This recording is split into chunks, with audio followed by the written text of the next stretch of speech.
Hey everyone. I feel like I need to make this video because there's a lot of things I feel I should get off my chest. I've been having conflicted feelings with Azur Lane for a while now. Maybe 2 years or so. I know that this is likely going to be a very controversial video, but let me get my main point out of the way here first. Fan service, in my opinion, is harming Azur Lane as a game. Before people rake me over the coals for complaining about this, understand one thing. It is not the presence of fan service that is the issue, but the hyper-fixation on it. This hyper-fixation, in my view, has led to the game having a flawed order in its priorities. I have a critique video that I'm working on right now, and I honestly just want to use one of the lines from it here.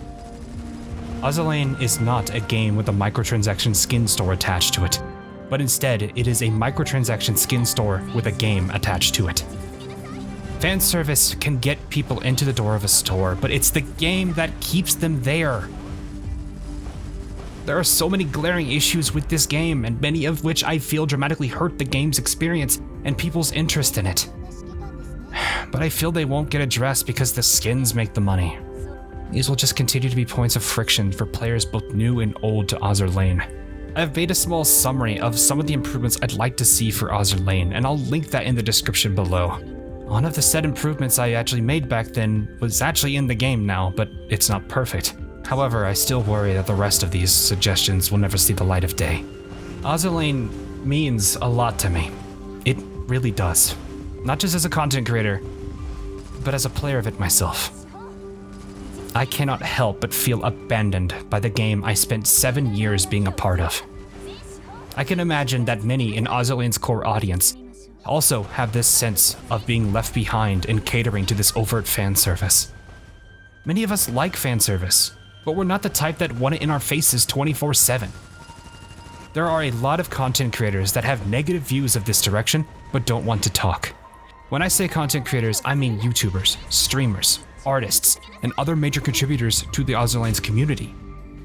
Most of them are either scared or have given up and don't want to be put on a stake or raked over the coals for these complaints. I'm not gonna call them cowards, but it really says something about our community that this is something I know is happening. I want this game to succeed, I genuinely do. I wished them well for their anniversary in a video that I have in the description below as well.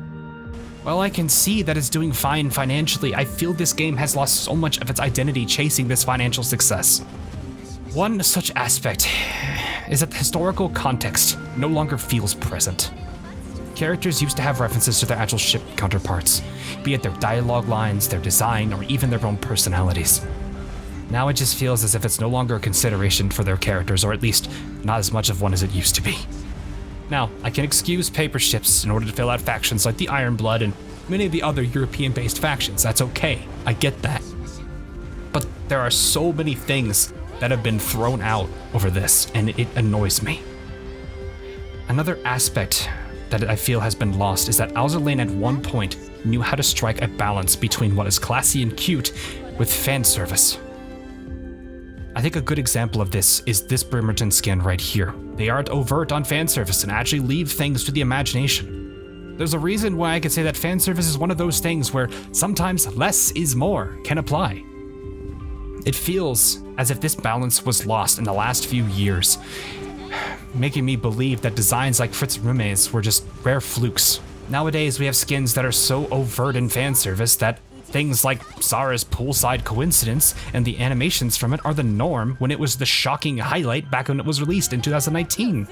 So those saying that the game was always about fan service are misleading at best or gaslighting at worst. The designs themselves have dropped in quality as they either clash with the faction's identity or simply blur the lines between all of them. A good example of the blurring is Admiral Zenker. If you were to drop her rigging on her base artwork and then place her next to Vampire Meta and Glorious Meta, you could probably convince people that they were the same faction.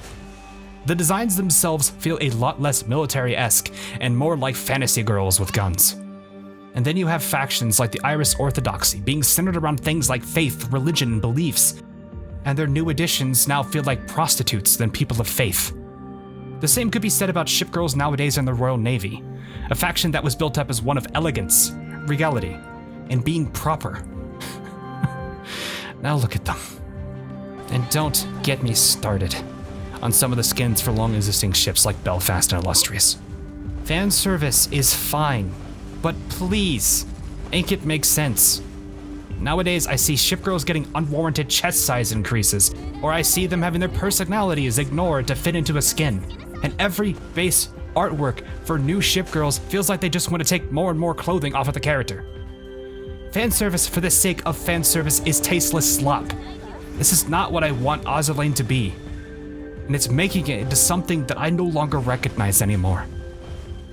It's heartbreaking to look at a game that I once cherished and logged into every day, and now only feel disappointment. This is why the title for my critique video is Azur Lane, the game I used to know. I remember the days when lines of a character in Azur Lane made references to their IRL history. I remember the days when Azur Lane was so inspired and invested in its game and story that it would create an entire new game mode just to push that story. I remember the days when the skins were more than just fan service and neuron activation. They sometimes had stories behind them when they were created. This is what I loved about the Azur Lane community and Azur Lane as a whole, and that was part of the reason I organized and made the Constant Memory project. I want Azur Lane to be more than just a fan service slop it is slowly starting to become. If this is the route they want to take, I'd rather leave this game behind for good. It's better to cherish what fond memories I have of it than to continue watching it fall from grace, chasing fan service and pushing the terms of service of all the platforms they have content on. I know that I am a major component of the lore community for Azur Lane, and my absence will hurt that aspect of it. This isn't a decision that I want to make, but one that I feel forced to. The critique video for this game is going to be substantially longer, as it is 16 pages of script. I didn't want to make this video, but that's life sometimes. And I'd rather share my thoughts than to leave them bottled up, especially as a content creator. I want to continue to make things for Azur Lane as one of its content creators, but I am unhappy with where this game is now. I barely want to even stream the new event that's coming. Regardless of what happens, I can only hope for the best for this game, even if it means that I no longer cover it on my channel. I'm sorry if this video troubles you, but this is something I needed to get off of my chest. Thank you for watching, and I hope you all have a good day.